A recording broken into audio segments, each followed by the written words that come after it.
नवम भाव नवमेश जब भी कभी पीड़ित होते हैं तो पितृदोष बनता है। ये 9th हाउस है, नवम भाव है। मैंने यहां पर भावों की गिनती लिख रखी है। इस भाव में कोई भी नंबर की गिनती हो सकती है, वो आपका नवमेश होगा। मेरी पिछली वीडियोस में आप देख सकते हैं कि किस भाव का कौन स्वामी होता है। तो यहां पर 9 नंबर की गिनती है, तो 9 नंबर की गिनती का जो स्वामी होता है वो गुरु होता है। यदि आपकी कुंडली में नवम भाव नवमेश पीड़ित होते हैं तो पितृदोष बनता है। जब इस भाव का कनेक्शन गुरु के साथ, राहु केतु के साथ बनता है, तब भी आपका पितृदोष बनता है। शनि मंगल राहु केतु जब भी कभी नवम भाव में बैठे हों या दृष्टि कर रहे हों तो भी आपका पितृदोष बनता है। पितृदोष मतलब क्या? पितृदोष मतलब ये पिता का स्थान है। इस भाव से आपके पिता के बारे में देखा जाता है, इस भाव से आपके भाग्य के बारे में देखा जाता है, इस भाव से आपकी वंश वृद्धि देखी जाती है, यहां से आपके पितरों के बारे में देखा जाता है। ये जो भाव है ये धर्म का है। तो राहु केतु इन दोनों की पंचम सप्तम और 9th दृष्टि होती है। मान लिया राहु केतु यहां पर बैठे हों तो भी आपका इस वाले लॉर्ड के साथ पितृदोष बनेगा।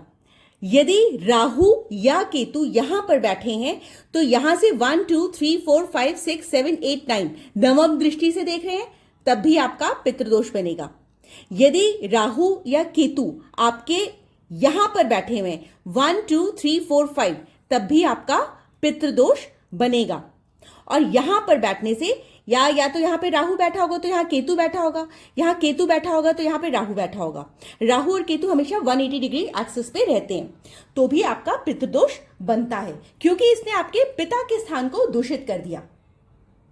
तो जब भी कभी पितृपक्ष आए, आजकल पितृपक्ष चल रहे हैं, तो पितरों को जल में काले तिल डाल करके अर्पित करिए, उनसे आशीर्वाद मांगिए और प्रार्थना करिए ईश्वर से कि वो जहां पर भी है खुश रहें और उनको मुक्ति मिले। पिंडदान, तर्पण या किसी भी प्रकार से दान करने से पितृ हमेशा खुश होते हैं। साल में 15 दिनों के लिए वो धरती पर आते हैं और अपने जो भी उनकी जनरेशन है उनसे मिलते हैं। जिन घरों में पितरों के नाम पर श्राद्ध, तर्पण, दान, पुण्य ये सब हो रहा होता है, वहां पर पितृ अपनी कृपा दृष्टि बरसा करके जाते हैं। और जो घर इनसे वंचित रहते हैं वहां पितृ कर्ज करते हैं। तो उस प्रकार से आपको देखना है। जब भी कभी सूर्य और राहु यहां पर बैठ जाए या चंद्र या राहु यहां पर बैठ जाए, सूर्य या केतु बैठ जाए, चंद्र या केतु बैठ जाए, तो आपका पितृदोष बनता ही बनता है। इसके अलावा, इस भाव के अलावा ये जो सेंटर वाले हाउसेस हैं ये केंद्र भाव कहलाते हैं।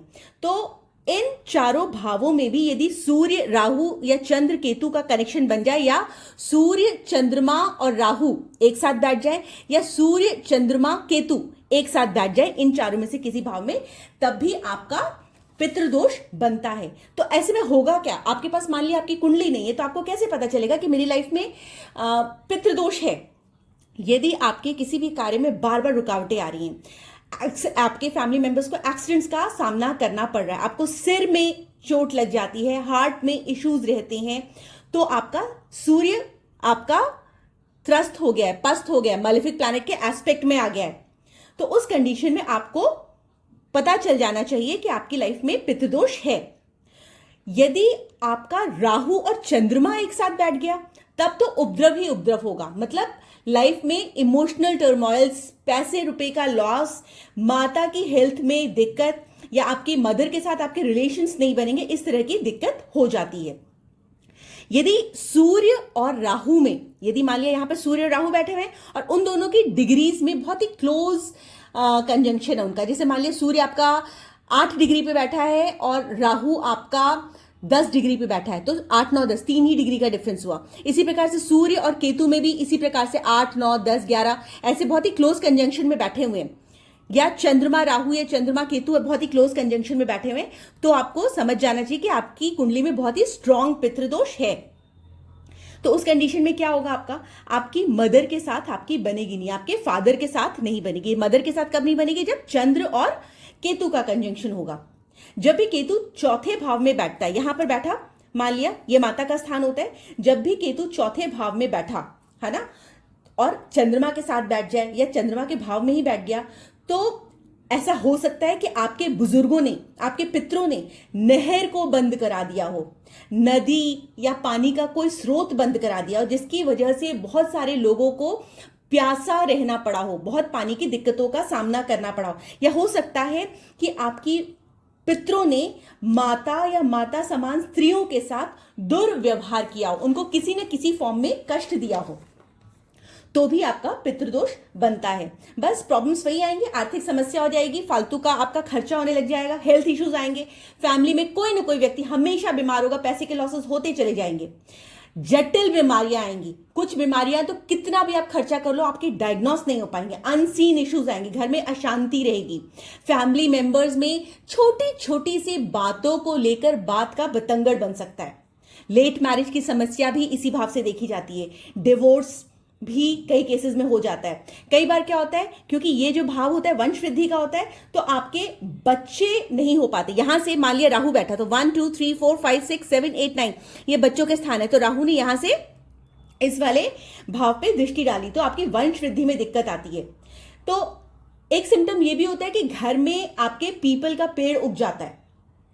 शास्त्रों के अनुसार पितृपक्ष 7 पीढ़ियों तक रहता है।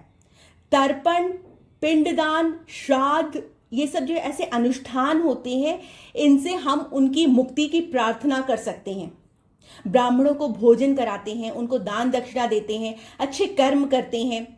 जानवरों की सेवा पितरों को खुश करने का एक बहुत बड़ा उपाय है।